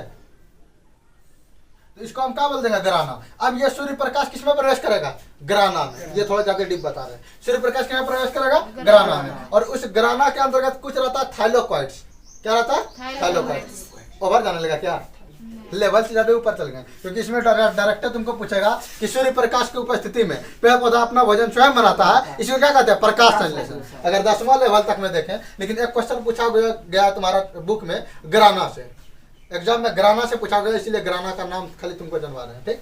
तो इसमें डायरेक्टर तुमको अगर प्रकाश संश्लेषण का डिफिनेशन आएगा क्या बोलेंगे कि सूर्य प्रकाश की उपस्थिति में पेड़ पौधा अपना भोजन स्वयं बनाता है। सूर्य प्रकाश की उपस्थिति में पेड़ पौधा अपना भोजन स्वयं बनाता है, इसको क्या कहते हैं, प्रकाश संश्लेषण। बात क्लियर है, इतने से क्या बात क्लियर है। लेकिन अगर पूछा कि नहीं, प्रकाश संश्लेषण की क्रिया को, क्रिया विधि को समझाएं, तब तो बड़का बताना पड़ेगा कि प्रकाश संश्लेषण की क्रिया के क्रिया विधि को समझाएं, तब ये तुमको करना पड़ जाएगा। तो हम यहाँ पर से क्या बता रहे हैं अभी, प्रकाश संश्लेषण का डायरेक्टर पूछ लो, प्रकाश संश्लेषण किसे कहते हैं। तो सभी हरे पेड़ पौधे सूर्य प्रकाश की उपस्थिति में अपना भोजन स्वयं बनाता है, इसी प्रक्रिया को क्या कहते हैं, प्रकाश संश्लेषण कहते हैं। लेकिन अगर पूछेगा प्रकाश संश्लेषण की क्रिया विधि को समझाते हैं, किसे समझाएंगे, तब तो डीप जाना पड़ेगा। तब हम क्या बोलेंगे कि सूर्य प्रकाश, जब प्रकाश आता है पत्ती पर पड़ता है, उस पत्ती में कौन रहता है, क्लोरोप्लास्ट। और वह क्लोरोप्लास्ट कई बंडलों में बटा होता है, उसको ग्राना कहते हैं। क्या कहते हैं, ग्राना। और उस ग्राना में ये जो प्लेट है ना, ये पूरा समूह को बोलेंगे ग्राना, और ये एक गो प्लेट है, इसको बोलेंगे थाइलोक्वाइट्स। थाइलोक्वाइट्स क्या बोलते हैं, थाइलोक्वाइट्स। अब इस थाइलोक्वाइट्स के अंदर आता है मैग्नीशियम। कौन तत्व रहता है, क्वेश्चन पूछेगा कि क्लोरोफिल में कौन मौजूद रहता है, एक तत्व रहता है, उसका तत्व का नाम क्या है, मैग्नीशियम, Mg। क्या नाम रहता है, Mg। अच्छा बता, सूर्य प्रकाश एक एनर्जी था कि नहीं, ऊर्जा था कि नहीं था, ऊर्जा था। सूर्य प्रकाश एक ऊर्जा था कि नहीं था, ऊर्जा था। तो यह ऊर्जा जाके इस मैग्नीशियम को उत्तेजित कर देता है। मैग्नीशियम आराम से सोया हुआ रहता है, अब प्रकाश जाता है उसको जगा देता है पूरा। किसको, मैग्नीशियम को। अब जो यह सूर्य का प्रकाश मैग्नीशियम के पास आ गया, अब मैग्नीशियम के पास ऊर्जा आ गया, तो वह क्या चुपचाप बैठेगा, नहीं है ना बैठेगा। तो ये जाके कोई ना कोई अंदर में काम करेगा, गड़बड़ करेगा। अब गड़बड़ क्या करेगा, ये कार्बन डाइऑक्साइड जो था और ये जो जल जो हम घींच के लेके गए थे, ये दोनों करा के तोड़ देगा, मार करने लगेगा भीतर में। बोलेगा हम चुपचाप सोते हुए, तो हमको उठाया था, कौन उठाया, जल्दी बताओ। पूछेगा किससे, कार्बन डाइऑक्साइड और जल और खनिज लवण से पूछेगा। बोलेगा हमने उठे ले, हमने उठाया, हमने उठाया। ये दोनों बोलेगा हमने उठाया, बोलेगा हमने उठाया, बोलेगा नहीं बताएगा, दोनों को मारेंगे। ये जाके दोनों को तोड़ देगा, कार्बन डाइऑक्साइड को भी और जल को भी। बात है कुछ समझ में। तो यहाँ पर हम क्या देखें कि सूर्य प्रकाश आया, पत्ती पर पड़ा, पत्ती में पहले से था क्लोरोप्लास्ट। क्लोरोप्लास्ट ग्राना थाइलोक्वाइट्स से होते हुए किसके पास चल गया, मैग्नीशियम के पास। मैग्नीशियम बेचारा चुपचाप बैठा हुआ था, उसको जाके जगा दिया कौन, सूर्य प्रकाश। लेकिन उसको पता नहीं चला कि जगाया हमको कौन। और जाके किसको देखने लगा, कार्बन डाइऑक्साइड और जल को, और जाके उसको तोड़ दिया। जब कार्बन डाइऑक्साइड और जल टूट जाएगा तो उसके फलस्वरूप बनेगा ऊर्जा। क्या बनेगा, ऊर्जा, यानी ग्लूकोज अणु का निर्माण होगा। ये टूटेगा और टूट के फिर से जुटेगा और फिर क्या बना देगा, तुम्हारा ऊर्जा का निर्माण करेगा, यानी कार्बोहाइड्रेट बना देगा, या बोलो तो ग्लूकोज बना देगा। अब ग्लूकोज अणु बन गया और इसी ऊर्जा का उपयोग कौन करेगा, हरे पेड़ पौधे करेगा। बात आ समझ में। और उसके फलस्वरूप ऊर्जा तो बनेगा ही बनेगा, प्लस में ऑक्सीजन भी बनेगा। क्या बनेगा, ऑक्सीजन, ग्लूकोज भी बनेगा और ऑक्सीजन भी बनेगा। अब यही ऑक्सीजन जो है इस स्टोमाटा के माध्यम से क्या आता है, बाहर हो जाता है, क्योंकि ऑक्सीजन को यहाँ कोई पूछवे नहीं करता। मान लो कोई किसी के यहाँ क्या गया है, कुटमैती गया है, उसको पूछवे ना करे, चाय लीजिएगा, खाना लीजिएगा, कुछ नहीं पूछ रहा, आया चुपचाप बैठ के चल गया, तो उसको कोई नहीं पूछेगा, तो रहेगा ज्यादा देर, भाग जाएगा। उसी तरह इसको जो है ना, इसमें प्रकाश संश्लेषण के लिए क्या चाहिए, क्लोरोफिल चाहिए, कार्बन डाइऑक्साइड चाहिए, सूर्य प्रकाश चाहिए, जल और खनिज लवण चाहिए। क्या ऑक्सीजन चाहिए, ऑक्सीजन थोड़ा देर रुका कि लगता है हमारा भी काम होगा, बना था, लेकिन इसको कोई पूछवे नहीं किया। फिर और ये सब बोले ले जा रहा है, कार्बन डाइऑक्साइड आओ बता, कार्बन डाइऑक्साइड और को बोले ले जा रहा है, इधर से जल को बोले ले जा रहा है, क्लोरोफिल प्रकाश को बोले ले जा रहा है, मतलब वो अपना काम कर रहा है, ऑक्सीजन को कोई नहीं पूछ रहा है। तो ऑक्सीजन, अब मान लो इसमें क्या होगा, सांद्रता बढ़ जाएगा। अब पत्ती में भी क्या जगह जो है फिक्स है, जगह क्या है, फिक्स है। अब कार्बन डाइऑक्साइड आते जा रहा है, जल आते जा रहा है, सूर्य प्रकाश आते जा रहा है और ऑक्सीजन का निर्माण होते जा रहा है, तो उसका जो है अंदर में सांद्रता क्या होगा, बढ़ जाएगा, जबकि ऑक्सीजन तो कम रहेगा उसमें।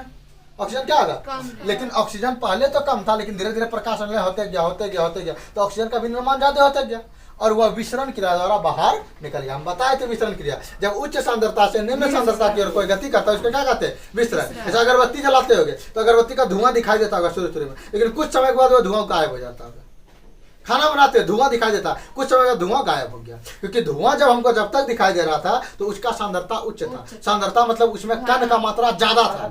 कण का मात्रा क्या था? ज्यादा था। जैसे मान लो इस रूम में अभी मान लो 100 बच्चा को ठेल दे, पूरा कस भर दे, तो सांद्रता क्या गया? ज्यादा। मतलब कि इसमें भीड़ ज्यादा हो गया, भीड़ ज्यादा को सांद्रता ज्यादा, भीड़ कम को सांद्रता कम। मेला गए पूरा ठसम ठस भीड़ है, मतलब सांद्रता ज्यादा है। अब मान लो 12 बज गया रात, तो थोड़ा कम हो गया भीड़, भीड़ क्या हो गया? कम हो गया। भीड़ कम हो गया मतलब सांद्रता कम हो गया। तो बताओ इसमें जब ऑक्सीजन अणु का निर्माण हो रहा है तो पत्ता में ऑक्सीजन का मात्रा बढ़ेगा कि नहीं बढ़ेगा? ऑक्सीजन का मात्रा बढ़ जाएगा। और जब पत्ता में ऑक्सीजन का सांद्रता उच्च हो जाएगा तो वो ऑक्सीजन इसी स्टोमाटा के द्वारा बाहर निकल जाएगा और वायुमंडल में आ जाएगा। कहाँ जाएगा? वायुमंडल में। इस क्रिया को हम कहते हैं विसरण। किस क्या बोलते हैं? तो क्वेश्चन पूछेगा बाबू कि पेड़ पौधे में ऑक्सीजन और कार्बन डाइऑक्साइड का जो परिवहन होता है, कार्बन डाइऑक्साइड अंदर आता है, ऑक्सीजन बाहर जाता है, ये कौन सा क्रिया द्वारा? विसरण क्रिया द्वारा। कौन सा क्रिया द्वारा? विसरण क्रिया द्वारा। बात है समझ में? विसरण होता क्या है? तो उच्च सांद्रता से निम्न सांद्रता की ओर कणों का गति कर जाना ये क्या कहलाता है? विसरण कहलाता है। बात समझ आ गया? प्रकाश संश्लेषण भी समझ आ गया, उसका क्रिया विधि भी समझ आ गया। प्रकाश संश्लेषण, सभी हरे पेड़ पौधे सूर्य प्रकाश की उपस्थिति में अपना भोजन स्वयं बनाएगा, वही क्रिया क्या कहलाएगा? प्रकाश संश्लेषण। अगर बोलेगा इसका क्रिया विधि समझाए, हम बोलेंगे प्रकाश संश्लेषण क्रिया में हमारा सूर्य प्रकाश किस पर पड़ता है? पेड़ पौधे के पत्ती पर पड़ता है, और उस पत्ती में क्या रहता है? क्लोरोप्लास्ट रहता है। क्लोरोप्लास्ट से होते हुए या सूर्य प्रकाश से क्या होता है? ग्राना। किससे होते हुए? ग्राना और थाइलोकॉइड से होते हुए वो किसके पास चल जाता है? मैग्नीशियम के पास चल जाता है। और इसी थाइलोकॉइड इसके अंदर में यानी कि क्लोरोप्लास्ट के अंदर में क्लोरोफिल रहता है। बात समझे? क्लोरोप्लास्ट के अंदर में क्या रहता है? क्लोरोफिल रहता है। तो ये पहुंच गया कहाँ तक तुम्हारा? क्लोरोफिल, ग्राना, थाइलोकॉइड से होते हुए मैग्नीशियम के बाद, और मैग्नीशियम को जाके उत्तेजित कर दिया, मतलब उसका एनर्जी ऊर्जा को बढ़ा दिया। अब यह ऊर्जा बढ़ गया तो ये जाके कार्बन डाइऑक्साइड और जल के अणुओं का विखंडन कर दिया, और वह अणु आपस में मिल करके किसका निर्माण किया? ग्लूकोज अणु का निर्माण किया और ऑक्सीजन अणु का निर्माण किया। ऑक्सीजन अणु का सांद्रता बढ़ गया तो वह क्या हुआ? विसरण क्रिया द्वारा बाहर निकल गया, और फिर कार्बन डाइऑक्साइड विसरण क्रिया द्वारा इन हो गया। यही पूरी प्रक्रिया क्या कहलाता है? प्रकाश संश्लेषण कहलाता है। इसके फलस्वरूप पेड़ पौधे को ऊर्जा का निर्माण होता है, और पेड़ पौधे में इसी प्रक्रिया द्वारा स्वपोषण की क्रिया संपन्न होता है, यानी कि प्रकाश संश्लेषण की क्रिया संपन्न होती है। बात आ समझ में? अब कभी कभी क्वेश्चन क्या पूछता है, अगर पत्ता में क्लोरोफिल ना हो तो क्या होगा? तो क्या होगा? जब क्लोरोफिल ना होगा तो सूर्य का प्रकाश को पकड़ के कौन रखेगा? है कोई रखने वाला? जब सूर्य प्रकाश नहीं पकड़ेगा तो बताओ प्रकाश संश्लेषण की क्रिया होगा? तो ये क्वेश्चन बताओ पूछता परिणाम कितना आसान है कि अगर मान लो बोलेगा कि अगर सूर्य प्रकाश में क्लोरोफिल की अनुपस्थिति हो जाए, क्लोरोफिल नहीं हो तो प्रकाश संश्लेषण की क्रिया पर क्या प्रभाव पड़ेगा? तो बता दोगे? अब मान लो कार्बन डाइऑक्साइड एक गोल कर देगा तो बताइए मैग्नीशियम घुसाएगा, तोड़ेगा किसको? खाली जल को तोड़ेगा। खाली जल तोड़ेगा तो ऑक्सीजन का कमी होगा, कार्बन का कमी होगा, और कार्बन नहीं मिलेगा तो ग्लूकोज एक कार्बनिक अणु है, तो बनेगा कैसे? ग्लूकोज बनेगा फिर नहीं ग्लूकोज अणु का निर्माण हो सकेगा। तो कार्बन डाइऑक्साइड का भी अगर कमी हो गया तो प्रकाश संश्लेषण क्रिया क्या हो पाएगा?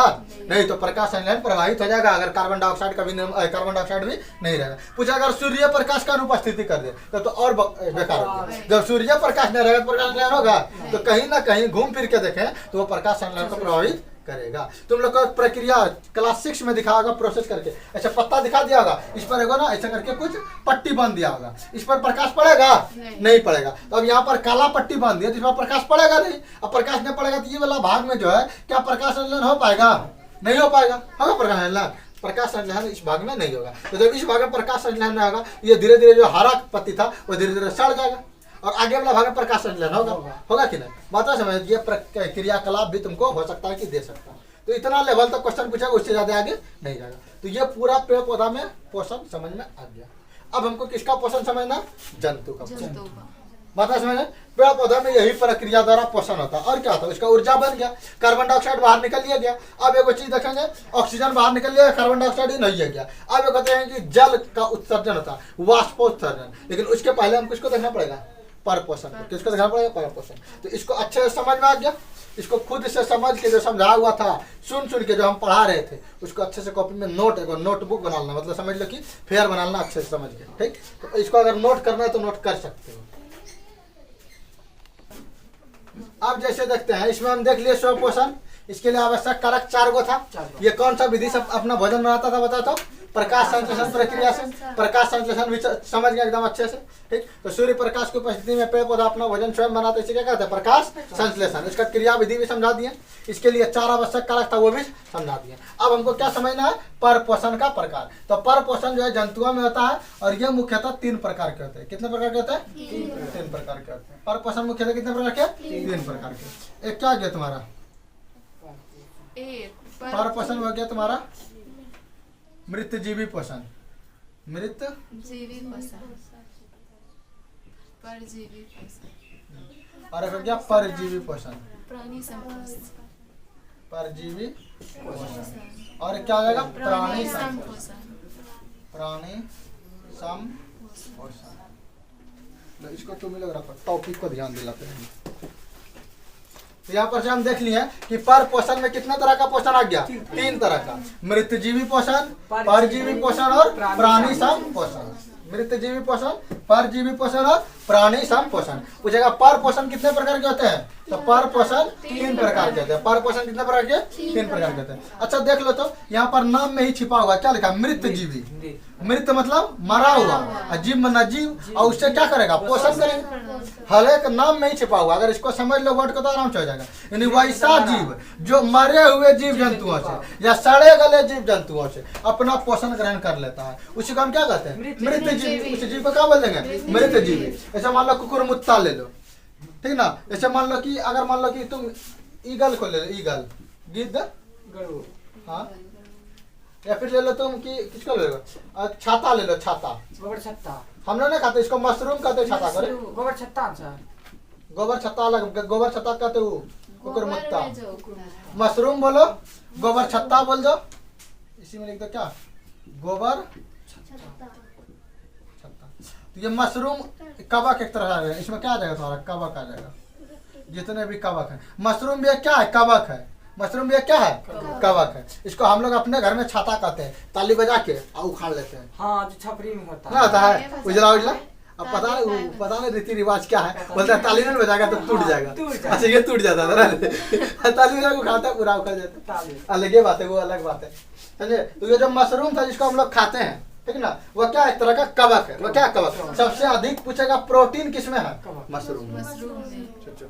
सबसे अधिक प्रोटीन किसमें है? मशरूम में। वही छाता जो हम लोग उजला उजला वाला खाते हैं। मशरूम जाके तुम दुकान में भी खरीदोगे तो पैकेट में मिलेगा, गोल गोल मिलता है, व्हाइट व्हाइट पैकेट में, समझे। तो तुम मशरूम देखोगे तो ये किस कैसा पोषण है? मृतजीवी। देखो लरुआ का टाल लगाता, पुआल, मतलब कि धान जो काटता है, धान का जो, हाँ, धान का जो पुआल काटेगा उसका टाल लगाएगा, वो धीरे धीरे बारिश में रहते रहते रहते सड़ जाता है। कहीं पर कुछ गोबर उबर रखा रहेगा, सड़ जाएगा। तो गोबर सड़ जाएगा तो उसके ऊपर उगर जाएगा गोबर छत्ता।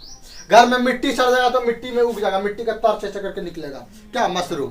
तुम्हारा लरवा का जो टाल है, जो पुआल का टाल है, तो लरवा लगा रखेगा, उसमें भी क्या निकलेगा? मशरूम निकलता है। और उसको हम लोग जाके तोड़ के और सब्जी बना के खा लेते हैं, क्योंकि उसमें प्रोटीन बहुत ज्यादा है, समझे। तो पूछेगा सबसे अधिक प्रोटीन किससे मिलता है हमको? भोजन में मशरूम से मिलता है, समझे। मस्त लगता है खाने में। तो मृतजीवी पोषण, ऐसा मान लो तुम कीड़ा मकोड़ा ले लो, सूक्ष्म जीव, जैसे कि मान लो एक गाय मर गया, उसको फेंक दिए। अब कौवा सब आएगा, चील सब आएगा, उसको नोच नोच के क्या कर लेगा? खा लेगा, समझे। स्टेवेंजर उसको बोल सकते हैं। तो वो सब क्या करता है कि वो सब आएगा, उसको खा लेगा नोच नोच के। तो मतलब कि मरे हुए या जीव जंतु से जो पोषण ग्रहण करता है उस जीव को बोलेंगे मृतजीवी, और उसमें जो पोषण हो रहा है उसको क्या बोलेंगे? मृतजीवी पोषण। पता है समझ में? जैसे हम लोग गाय भैंस बकरी सब मरा, उसको फेंक दिए। कहीं पर साग सब्जी सब क्या हुआ, उसको फेंक दिया, साग सब्जी फेंके तो वो सड़ गया, और सड़ गया तो वहाँ पर काला काला वाला गोबर छत्ता बन जाएगा, छोटा छोटा एकदम काला काला, ऐसे बनेगा। हाँ, झाड़ में होता है, ऐसा करके रहता है ना, काला वाला रहता है। तो ये काला वाला ऐसे वाला छत्ता हो गया तुम्हारा गोबर छत्ता। क्या हो गया? गोबर छत्ता। और एक होता है इससे मोटा वाला, थोड़ा बड़ा करके फैला हुआ। हाँ, इसमें वैसे ऐसे रहता है, ये थोड़ा बड़ा रहता है। और ये व्हाइट कलर का उजला में व्हाइट रहता है। ये कैसा रहता है? ये पूरे उजली ये रहता है, थोड़ा बहुत ऊपर से पीला रहता है, थोड़ा बहुत पीला, अब बाकी उजला रहता है। तो ये खाने वाला आता है मशरूम। और ये वाला तुमको ये काला वाला कड़ी टका, ये गोबर उबर पर सड़ा गला चीज पर हो जाएगा। तुम सब्जी फेंक दो ना, जहाँ पर तुम कूड़ा कचरा सब फेंकते हो, वहाँ पर ढेरी वाला उगा हुआ रहेगा। ये तुम्हारा जहरीला है, जहरीला मशरूम, इसको खाना भी नहीं। बकरी सब खाए, बकरी नहीं खाता है, बकरी सब खेबे नहीं करता है, सड़ा हुआ चीज। बकरी सबको उसमें जो है सबको निष्क्रिय करने का वो रहता है, क्या बोलता है, एंजाइम। हम लोग का मुंह में क्या रहता है, लाइसोजाइम रहता है, हम पढ़ाएंगे पाचन में। लाइसोजाइम रहता है, अगर कुछ हानिकारक चीज खाएंगे, अब पहले वो यकृत के पास जाता है, यकृत उसको मार चीर के फाड़ के मारने का काम करता है। मार दिया तो ठीक है, ना मारा तो बीमार पड़ेगा, और क्या, समझे। हम यहाँ पर से क्या देख ले, मृत जीवी पसंद, वैसा जीव जो अपने भोजन ग्रहण के लिए किस पर निर्भर हो, सड़े गले जीव जंतु या मृत जीव जंतु पर। यहाँ पर सड़े गले भी लिख लो, क्या लिख लो, सड़े गले, सड़े गले जीव जंतु या मृत जीव जंतु पर निर्भर रहता है, तो इसको हम क्या बोलेंगे, वैसे जीव को मृत जीवी। और उस जीव में जो पोषण का क्रिया हो रहा है उसको मृत जीवी पोषण कहेंगे। आगे अगर हम देखते हैं पर मतलब फिर क्या बता दिया, दूसरा पर मतलब दूसरा, और जीव मतलब जीव जो दूसरे जीव पर है। पर जीवी में क्या रहेगा, दो दूसरे जीव पर है। अच्छा, मृत जीवी पोषण में एगो जीव को फायदा होगा कि दोनों जीव को, पहले इसमें दो जीव है, पहले एक ही को है, एगो तो मर गया है या सड़ गया है, एक ही को जीव है जो उसको खा रहा है, तो एक ही जीव को डायरेक्ट फायदा आ रहा है। इसमें जो मृत जीवी रहता है उसको डायरेक्ट फायदा हो जाता है। लेकिन अगर पर जीवी का बात करेंगे तो इसमें एक ही जीव को फायदा आता है, दो जीव तो रहता है लेकिन फायदा क्या आता है, एक जीव को होता है। फायदा क्या होता है, एक ही जीव को। ऐसे मान लो कि अमर बेल, तुम नाम सुने होगे, हमारे भी क्या नाम सुने होगे, गोल क्रीम, और क्या था, गोल गोल क्रीम, क्रीम, और क्या था, बुकवर्म, गोल कृमि को बोलते हैं राउंड वर्म, टेप वर्म। ऐसे मान लो जोक जो रहता है, जोक जाएगा तुम्हारा देह में सट जाएगा और तुम्हारा सारा खून पी जाएगा, तुमको कुछ फायदा हुआ, गोल क्रीम हम लोग को कुछ फायदा होगा, उसी को खाली फायदा होगा। उसको लीच बोलते हैं। वो जो कहा सट गया हमारा शरीर में और जो सारा खून पी के निकल गया, लीच जिसको बोलते हैं, वो खून पी के निकल गया, उसको सारा फायदा हो गया। हमको कुछ फायदा हुआ, उसको बोल सकते हैं क्या, परजीवी। वो दूसरे जीव पर निर्भर है। अगर वो खून ना पिए तो अपने जिंदा रह जाएगा। वो जानवर का खून पिए, हम लोग का खून पिए, किसी न किसी जीव पर निर्भर है। तो वैसा जीव जो किसी दूसरे जीव पर अपने पोषण के लिए निर्भर हो, उसको बोलेंगे परजीवी। तो वह इससे क्या आता है, सिर्फ एक ही जीव को फायदा होता है, दूसरे जीव को फायदा नहीं होता। देखते हो कि तुम लोग नारियल के गाछ में दूसरा गाछ उग गया, ताड़ का गाछ में या कटहल का गाछ में, या फिर समझ लो क्या बोलता है, पीपल के गाछ में दूसरा का पौधा हो गया। तो दूसरा का पौधा होगा है ना, उसको सिर्फ फायदा हो रहा है उस पेड़ से, न कि पहले वाला पेड़ को, उस छोटा वाला पौधा से कुछ फायदा नहीं हो रहा है। तो एक ही पेड़ पर दो पेड़ का उग जाना, तो छोटा वाला ऊपर वाला जो पेड़ था वो एक तरह का परजीवी होता है। क्या होता है, परजीवी। अमरबेल भी कुछ उसी तरह का, अमरबेल एक लत तरह का होता है, लत्तड़ के जैसा, वो पीला पीला रहेगा। वो तुलसी का मतलब कि छोटा छोटा जो झाड़ी नुमा पौधा रहेगा ना, उसके ऊपर पूरा लटक जाएगा, उसका जड़ देखना जमीन में सटा हुआ नहीं रहेगा, वो उसी से चूस चूस के भोजन करते रहता है, समझे। हाँ, हो जाता है उसमें प्रोसेस, वो भी विश्रण क्रिया द्वारा उसमें हो जाता है, समझे। तो वो क्या होता है कि दूसरे जीव से अपना भोजन प्राप्त कर लेता है, उसका जड़ उसी में रहता है। जैसे मान लो एक पेड़ बना है, बड़ा सा पेड़ है, इसका अगर मान लो इस तरह से टहनी बना हुआ है, ये बीच में क्या होता है, मिट्टी सब फंस जाता है, पानी बसते बसते मिट्टी सब फंस जाता है, इसमें वो उसका जड़ चल जाता है, जड़ का निर्माण हो जाता है, फिर धीरे धीरे वहाँ पर से पेड़ पौधा बन जाता है। जैसे क्या होता है, मान लो कौवा सब अमरूद खाया, उसका बीज, अब वो क्या किया, उसका क्या बोलता है, बीट किया। अब कौवा पक्षी सब बीट करेगा तो उसका बिच्चा, अमरूद का बिच्चा उसमें पचेगा ना, वो डायरेक्ट बिच्चा गया यहाँ पर, मान लो मिट्टी वाला भाग में फंस गया, या कोई पेड़ का बीच वाला भाग था ऐसे करके, टहनी वाला भाग, अब बीच में जाकर मिट्टी भरा हुआ था, धूल कर उड़ते रहता है, तो मिट्टी जमा हो जाता है, बारिश का पानी जमा हो जाएगा। अब उसमें जाके मान लो अमरूद का बीज गिर गया, अब उसको मिल गया पोषक तो वो धीरे धीरे बड़ा हो जाएगा। देखते हो तुम लोग दीवार में उग जाता है पीपल का पौधा, दीवार में कहाँ से मिट्टी आ गया, तो वह धूल कर उड़ता है, थोड़ा बहुत मिट्टी मिल जाता है, वह उग जाता है। लेकिन वह दीवार से कुछ फायदा थोड़ी ले रहा है, दीवार क्या जीव था जो फायदा लेगा, नहीं लेगा। लेकिन यहाँ पर अगर हम देखें तो एक ही पेड़ पर दूसरा पेड़ हो गया ना, तो दूसरा वाला जो पेड़ था वो पेड़ को हम क्या बोल देंगे, परजीवी। क्या बोल देंगे, परजीवी। बात है समझ में। तो अमरबेल एक तरह क्या है, परजीवी है। जो लीच को क्या बोल देगा, परजीवी बोल देगा। क्या बोल देगा, परजीवी बोल देगा। बात है समझ में कि नहीं आया ना। तो वैसा जीव जो अपने पोषण के लिए क्या होता है, दूसरे जीव पर निर्भर हो, ये भी जीव क्या होगा, जीवित होगा। इसमें जीव क्या होगा, जीवित होगा। लेकिन इसमें फायदा क्या होगा, कोई एक ही जीव का होगा। तो वैसा जीव जो अपने भोजन के लिए दूसरे जीव पर निर्भर हो, वैसे जीव को क्या बोलेंगे, परजीवी। और उसमें होने वाला इस पोषण को क्या बोल देंगे, परजीवी पोषण। उसमें होने वाला इस पोषण को क्या बोल देंगे, परजीवी पोषण। अब प्राणी सम पोषण है, सम माने उसके जैसा, सब माने उसके जैसा। किसके जैसा, तो प्राणी के जैसा। किसके जैसा, तो प्राणी। हम लोग भी क्या है, प्राणी। पेड़ पौधे भी क्या है, प्राणी। हम लोग मनुष्य बोल सकते हैं, मनुष्य के जैसा। तो हम लोग जो अब यह पेड़ पौधा हम लोग भोजन जो ग्रहण करते हैं वह ठोस के रूप में भी करते हैं और तरल के रूप में भी करते हैं। ठोस के जैसे रोटी लाए, रोटी तोड़ के खा लिया, आमला आम तोड़ के खा लिया, ठोस रूप में था। मांस मछली खा अमीबा भी खा लेंगे होगा, नहीं? मेढक भी होगा। हाँ, तो हम लोग भी खा सकते हैं। मेढक सब भी हो सकता है। मेढक सब भी क्या करता है, ठोस में डायरेक्ट उसको जीभ निकालेगा, कीड़ा मकोड़ा खा लेगा डायरेक्ट, पानी भी पी लेगा, चाट लेगा। हम लोग भी जीभ से पानी पी लेते हैं, पीते कि नहीं? यानी हम लोग जो भोजन ग्रहण करते हैं वह ठोस रूप में भी कर सकते हैं, तरल रूप में भी कर सकते हैं, दोनों रूप में कर सकते हैं। अगर ऐसा भी कोई जीव मिल जाए जो ठोस और तरल दोनों रूप में भोजन करे, सेम टू सेम मनुष्य के जैसा या सेम टू सेम मानव जैसा या प्राणी के जैसा भोजन करे, तो वैसे जीव को हम क्या बोल देंगे? प्राणी समपोषी जीव। क्या बोलेंगे? प्राणी समपोषी जीव। क्या बोलेंगे? प्राणी समपोषी जीव। क्या बोलेंगे? प्राणी समपोषी। जैसे अमीबा हो गया, अमीबा जो है भोजन ठोस रूप में भी करता है और तरल रूप में भी करता है। एंट अमीबा, हिस्टोलिटिका और क्या क्या एग्जाम्पल है? हुकवर्म, टेपवर्म, वो सब क्या है तुम्हारा? ठोस रूप में भोजन ग्रहण करेगा और तरल रूप में भोजन ग्रहण करेगा। तो ठोस और तरल रूप में जो प्राणी के जैसा भोजन ग्रहण करता है, किसके जैसा तुम्हारा? प्राणी के जैसा, वैसे जीव को हम क्या बोलेंगे? प्राणी समपोषी जीव। क्या बोलेंगे? प्राणी समपोषी जीव। लेकिन उसमें जो पोषण का क्रिया हो रहा है उसको बोलेंगे प्राणी समपोषण। क्या बोल देंगे? प्राणी समपोषण। बात है समझ में?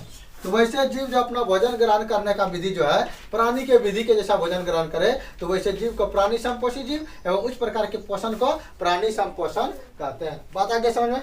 तो तीनों प्रकार का पोषण हो गया खत्म। अब अगला टॉपिक क्या है देखो तो, नोट कर लो पहले इसको यहाँ तक। तो अभी हम क्या देखें, ये 4 टॉपिक तो देख ही लिए थे। जैव प्रक्रम क्या आता है, पोषक तत्व क्या आता है, पोषण क्या आता है, सजीव और निर्जीव में अंतर कैसे हम करते हैं, ये देख लिए थे। और अभी हम क्या देखें? पोषण का प्रकार। क्या देख लिए? चौथा, पोषण का प्रकार। पोषण का प्रकार इस प्रकार में देख लिए कि पोषण मुख्यतः 2 प्रकार का था, स्वपोषी पोषण और परपोषी पोषण। फिर परपोषी पोषण भी 3 प्रकार का था, उसको भी देख लिया। ठीक, अब इसमें कुछ जैसे कि पॉइंट दिया हुआ है, श्वसन का पॉइंट दिया हुआ है, क्योंकि जैव प्रक्रम पढ़ रहे हैं तो जैव प्रक्रम में श्वसन का भी क्रिया होगा, पोषण का भी क्रिया होगा, जनन का भी क्रिया होगा, उत्सर्जन का भी क्रिया होगा, पाचन का भी क्रिया होगा। तो ये सब को दिक्कत ना लेना कि ये सब नहीं बताया, ये चैप्टर एक अलग है। श्वसन का क्या एक अलग चैप्टर है, सेकंड चैप्टर 2।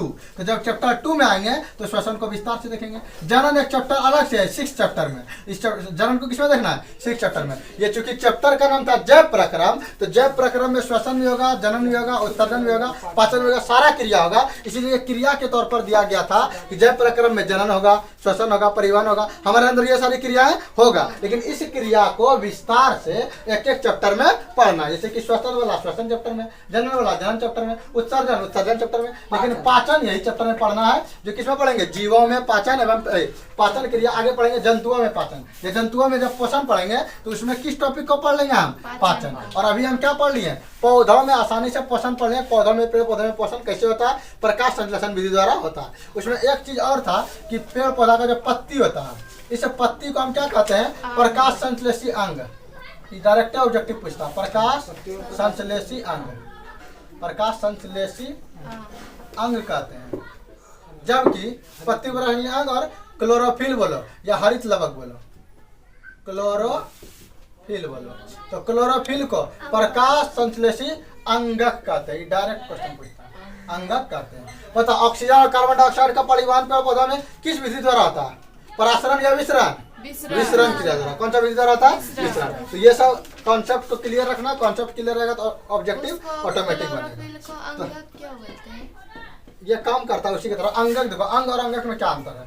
अंग एक बड़ा सा है, इसके अंदर जो मौजूद रहेगा उसको अंगक कहते हैं। जैसे हमारा कोशिका एक हो गया, कोशिका के अंदर बहुत सारा रहता है कोशिका अंग। क्या रहता है? कोशिका अंग। उसके अंदर भी छोटा छोटा चीज होता है, उसको अंगक बोलेंगे। तो ये एक तरह देखो तो पत्ती के अंदर ना क्लोरोफिल रहता है। क्लोरोफिल किसमें है? पत्ती के अंदर। इसीलिए उसको हम क्या बोल दिया? अंगक। और वो क्या आ गया तुम्हारा? अंग हो गया। आ गया बात समझ में? तो ये समझ में आ गया। तो अगले क्लास में मिलेंगे हम किसको लेके? जंतुओं में पोषण, अमीबा में पोषण कैसे होता है, हमारा दांत का प्रकार, हमारा शरीर में पोषण कैसे होगा, भोजन का अंतर्ग्रहण हुआ ट्रेकिया से होते हुए, तुम्हारा मान लो कि ग्रासनली से होते हुए भोजन आमाशय में गया, छोटी आंत में गया, बड़ी आंत में गया, फिर उसका पाचन कैसे हुआ, अवशोषण कैसे हुआ, उससे जो कार्बोहाइड्रेट पोषण हम लोग अभी जो पढ़े कि कार्बोहाइड्रेट बनेगा, उस कार्बोहाइड्रेट का उपयोग करेगा, ऑक्सीजन जाएगा तो ऑक्सीजन का उपयोग कैसे करेगा, वो सब क्रिया आगे समझेंगे। किसमें? हम तुम्हारा पाचन वाला चैप्टर में, मतलब पाचन में समझेंगे इसी क्लास का क्लास 2 में। यह क्लास कौन सा था? 1 क्लास था। तो अगले क्लास में भी बने रहिएगा। और अगर वीडियो पसंद आए तो लाइक और कमेंट कीजिएगा, चैनल पे नए तो सब्सक्राइब कीजिएगा, ताकि अगला वीडियो का नोटिफिकेशन जो आपको जल्द से जल्द मिल जाएगा। तो थैंक यू सो मच, मिलता है अगले वीडियो।